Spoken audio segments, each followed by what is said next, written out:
Bienvenue sur la chaîne Focus. Aujourd'hui, on va parler du... Oui, allô? Allô, est-ce que je peux avoir un docteur, s'il vous plaît? Oui, je vous écoute. Dites-moi ce qu'il y a. Je ne sais pas. J'ai mal. Mais c'est pas dans mon corps. C'est intérieur. Je pense que c'est mon âme. On va s'occuper de ça. Plus qu'un enseignant, bien plus qu'un théologien, on parle ici d'un docteur. Prenons l'exemple du médecin naturel.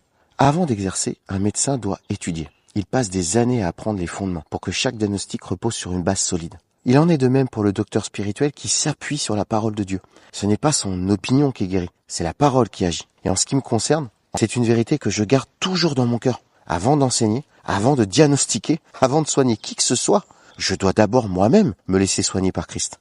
Parce qu'un vrai docteur spirituel, il ne parle pas depuis une estrade, il parle depuis sa propre guérison.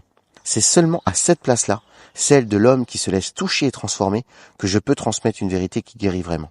Le médecin, il soigne des personnes. Avant le diagnostic, il y a une rencontre, une écoute, un regard, un respect et une relation. C'est là que commence la guérison. Le docteur spirituel, lui aussi, il accueille des âmes. Il ne reste pas enfermé dans ses livres, il vit au milieu des brebis. C'est pourquoi dans Éphésiens 4, Paul associe pasteur et docteur. Parce qu'un docteur sans relation devient un théologien sec, et un pasteur sans vérité devient un consolateur sans remède. Quand le patient parle, le médecin il écoute, il observe, il analyse les symptômes et cherche la cause cachée derrière la douleur. Il ne traite pas seulement ce qui se voit, mais surtout ce qui se cache. De la même façon, le docteur spirituel exerce le discernement. Dans le livre d'Esdras, le mot docteur vient de l'hébreu bin, qui signifie discerner. Mais ce qu'il perçoit, il le rattache à la parole. Et c'est dans cette comparaison que naît le vrai diagnostic spirituel.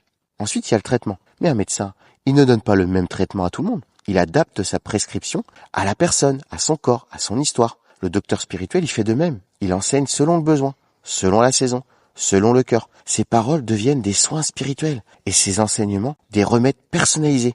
Là où le médecin soigne le corps, le docteur soigne la foi. Il administre la parole pour guérir les pensées, restaurer la vision, renouveler l'intelligence. Puis enfin, un bon médecin ne laisse pas son patient partir sans suivi. Il vérifie, encourage, ajuste, accompagne. Son but, ce n'est pas de garder le malade dépendant, mais de le rendre autonome, en bonne santé. Le docteur spirituel fait la même chose. Il forme des croyances solides, renouvelées. Son but, produire des disciples capables d'enseigner à leur tour. Le docteur spirituel guérit pour transmettre la santé du royaume. Il soigne pour que d'autres deviennent à leur tour médecins de la vérité. Oui, allô?